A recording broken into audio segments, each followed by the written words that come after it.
2012, I experienced a series of life-changing events that rocked me to my core. What originally started out as journaling as a way of processing and coping began to expand out to become my memoirs, Returning Home, My Journey of a Lifetime. It took me 5 years to complete my book due to the sheer weight and depth of the trauma and emotions being dredged up from the darkest recesses of my memory banks, and also from the events of 2012. My book was finally published in 2018, and to those who have read it and shared their thoughts and feelings about my journey, I am forever grateful. I'm glad I was able to touch people's hearts and give them an insight into the tapestry of my life. It's time to share my story with a wider audience. So here in this mini series of readings, I will be opening the pages and share some tidbits to hopefully whet the appetite of those who are interested in real people and real stories. These readings will not be in chapter order, but just sections that I feel that I wish to share on a given day.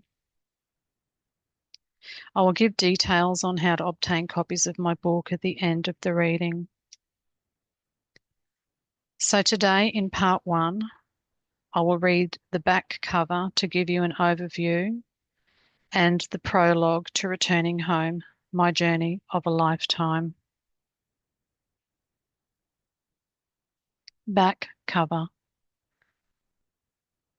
Towards the end of the first decade of the new millennium, many people felt a sense of urgency, almost that time was running out. The world is still here 5 years on, but for many, 2012 was a year of great change. For author Amanda McLeod, 2012 was marked by a series of events and upheavals that changed her life forever. That year, she lost two of the most precious souls in her life, experienced a health scare, had an operation, was made redundant in her full-time job of nearly 10 years, and nearly saw the end of her marriage. As a result, McLeod found herself with a new and different sense of purpose. First, to share her story, and second, to live fearlessly and without stress, still a work in progress. In this personal narrative, she describes her pilgrimage back to her homeland under very unusual circumstances, revisiting her childhood and events throughout her life, leading up to her return home.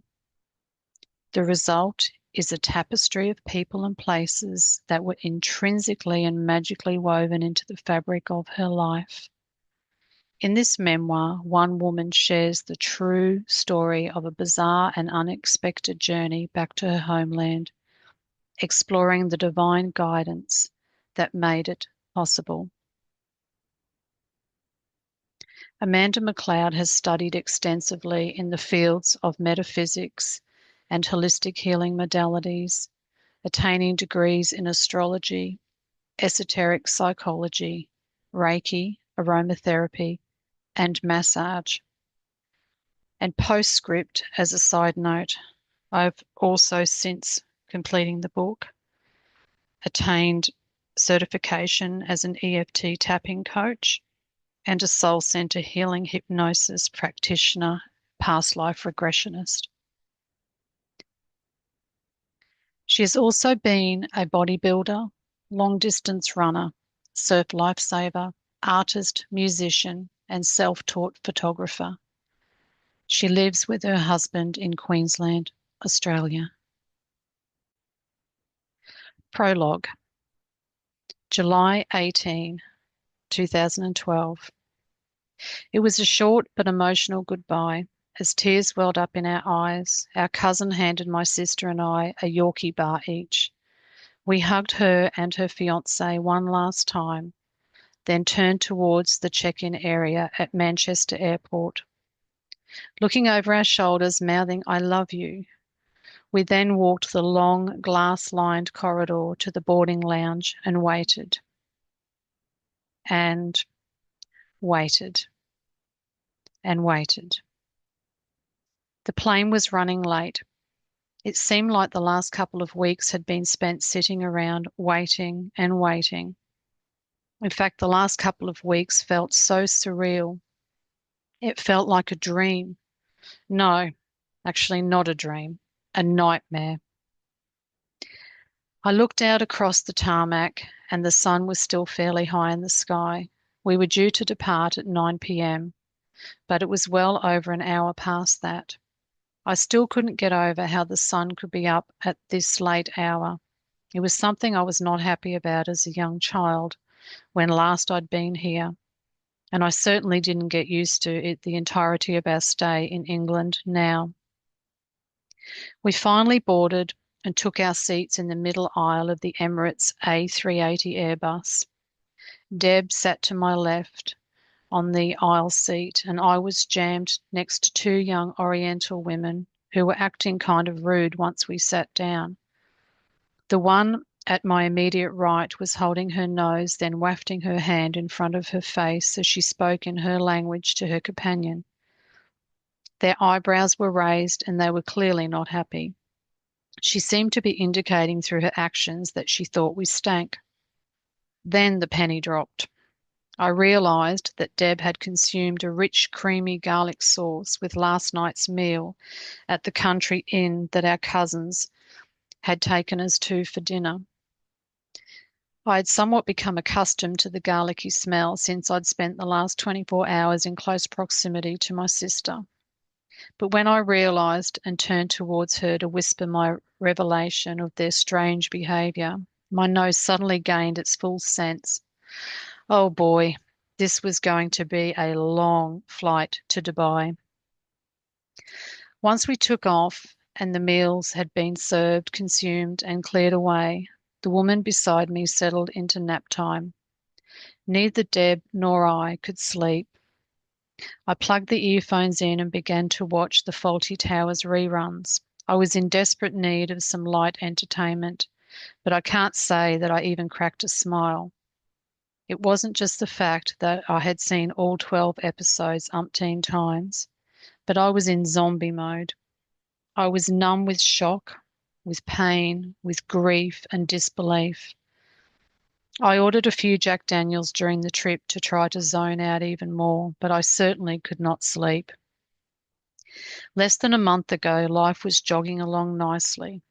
Sure, there were hiccups and the occasional bump in the road, but for the most part, I was content, with splashes of happy along the way. Actually, I was ecstatic for my family members who were reuniting for the first time in over 2.5 decades. My, how things can change in the blink of an eye. I used to be a nervous flyer, not that I'd flown much and certainly not internationally, but after the long, exhausting flight from one side of the world to the other and a little under halfway back again, I felt seasoned. Besides, what did I care if the plane crashed down? Like in the Alanis Morissette song, I'd just say, well, isn't that nice? After about 8 or so hours, we finally landed in Dubai. I wasn't aware where the plane had stopped after touchdown and taxiing. Being seated in the middle section of the plane, far away from the windows, I was not privy to what went on the outside. It only became apparent once the doors were opened and we were ushered out of the front left door. The stifling heat was the first thing that smacked me in the face, and then the shock of not being able to step directly into the concertinaed gangway. We exited down a staircase that was attached to the plane and onto the tarmac, where we were met with awaiting buses. I could see the terminal a fair way off in the distance through the heat haze, but we were nowhere near it. On our trip over to England, we taxied right up to the massive airport. I wondered why, on the return trip, we were dumped on the tarmac. As we were herded onto the crowded bus, I began to have an internal panic attack.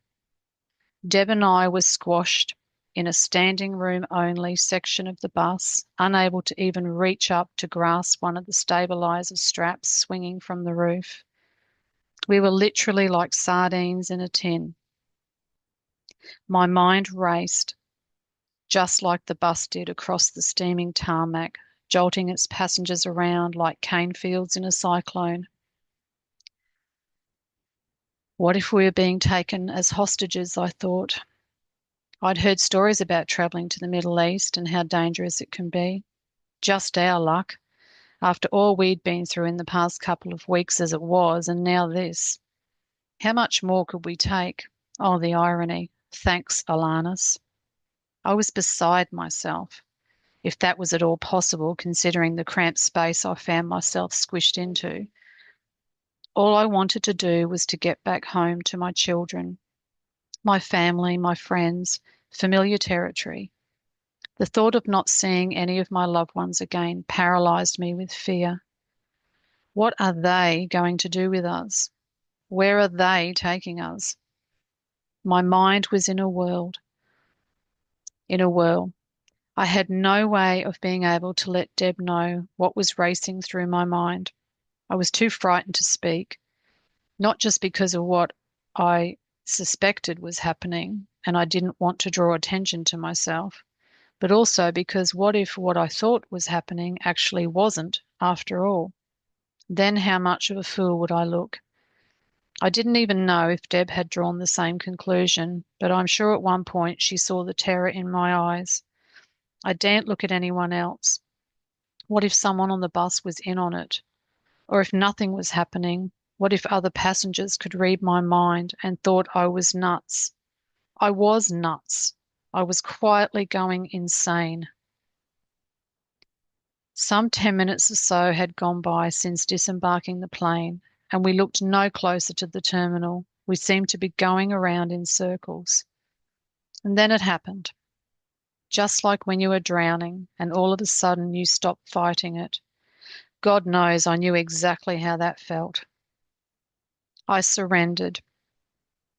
A peace came over me as I let go. I thought to myself, well, after all we've just been through, I don't really care to go on anyway. If I die right here, right now, I welcome it with open arms. I'm ready to meet my maker. What will be, will be.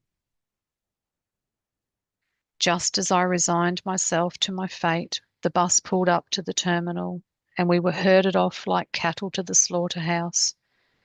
It was only then that I realized what was actually happening. Returning home is the true story of a bizarre and unexpected journey back to my homeland. In loving memory of my dear mother, Heather Kilvington. My book's recommended retail price is Australian dollars 32.95, but I'm offering autographed copies at a discounted price of AUD 22.95. So that's a saving of $10. This is excluding post. Postage within Australia is $13. Unfortunately, postage to the UK and the US is very expensive from Australia, unfortunately. But for those wishing signed copies, I can post to the UK for $50 Australian and to the US for $45 Australian. So if you're interested in a autographed copy of my book, Returning Home, My Journey of a Lifetime, you can send me an email with your expression of interest and I can give you the details. The email to send to is A_McLeod, that's MCLEOD